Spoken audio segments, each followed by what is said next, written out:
Kat, ipopost ko itong kinain kong crispy pata kagabi. Ano maganda yung caption? Hoy, crispy pata lang yan. Ba't ipopost mo pa? Ang lakas maka-jeje, Bex. Wag na. Oy, social na crispy pata to. Organic free range daw, keme-keme. Imported galing ibang bansa. Kung ganun, siya lang nga. Oh, Pero, hindi ba nangati ang uso mo, ha? Hindi ka naman sanay sa mga ganyan, eh.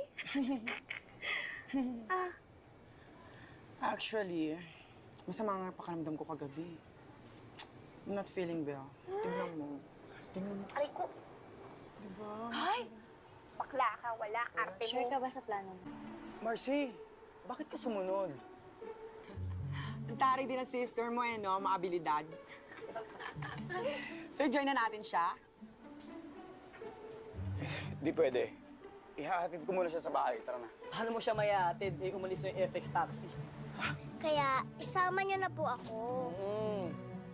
At isa pa, wala na rin tayong time. Malamang parating na rin yung van. Mabuti pa, isama na lang natin itong kapatid mo. Tama, tama. Diba? So, sinong gustong kasama si Bulilit? Taas ang kamay. Ako. Me. Isama na natin siya. Oo nga. No. Hindi pwede. Hindi siya pwedeng sumama. Pakiusapan ko lang yung driver ng van mamaya na ipadaan siya sa bahay. Aba naman yan. Yun lang.